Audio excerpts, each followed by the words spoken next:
Sir, திமுக இவ்வளவு ஸ்ட்ராங்கா இருக்கு, மக்கள் திரும்பி விரும்புறாங்க இந்த ஆட்சி அப்படின்ற போக்குல அவங்க இருக்கிறாங்க. அப்புறம் ஏன் சார் காங்கிரஸ் தோள் மேல தூக்கிட்டு சுத்திட்டு இருக்காங்க? இல்ல அப்படியே சொல்ல முடியாது. காங்கிரஸ்கோட திமுகனுடைய கூட்டணி அப்படின்றதனுடைய அந்த பரிணாமம் வேற. அது எப்படி அப்படின்னம்னா, ஒரு ஒரு கட்டத்துல வந்துட்டு விலகி நின்னாங்க காங்கிரஸ். விலகி நின்று ஒண்ணும் பண்ண முடியல. ஐடியாலஜிக்கலாவும் வந்துட்டு அவங்க வேற எந்த கட்சிக்கும் போக முடியாது. ஏன்னா அதிமுக பாஜகவுடையே தன்னை அடையாளப்படுத்திட்டு இருக்குது. அப்ப அவங்களுக்கு இருக்கிற ஒரே ஆப்ஷன் தமிழ்நாட்டை பொறுத்த வரைக்கும் திமுக தான் இருந்துச்சு. இப்ப மாதிரி தாவேகா இல்ல இருந்துச்சு. உடனே திமுகவோட அவங்க ஒட்டி பயணிச்சாங்க. ஒட்டி பயணிக்கும் போது அவங்களுக்கு பெரிய பெனிஃபிட் கிடைச்சது. போன முறையும் 9 நாடாளுமன்ற தொகுதியை ஜெயிச்சாங்க. இந்த முறை 9 நாடாளுமன்ற தொகுதியை ஜெயிச்சாங்க.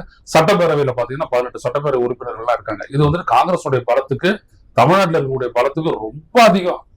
ஒரு விடுதலை சிறுத்தைகள் கட்சியோட ஒப்பிடும் போது காங்கிரஸ் கட்சி ஒரு கால்வாசி பலம் கூட இல்லாத ஒரு கட்சி. ஆனா அந்த விடுதலை சிறுத்தைகளுக்கு 6 சீட்டு தான் கிடைக்குது. இந்த காங்கிரஸ் கட்சிக்கு பாத்தீங்கன்னா 25 சீட்டு கொடுக்குறாங்க.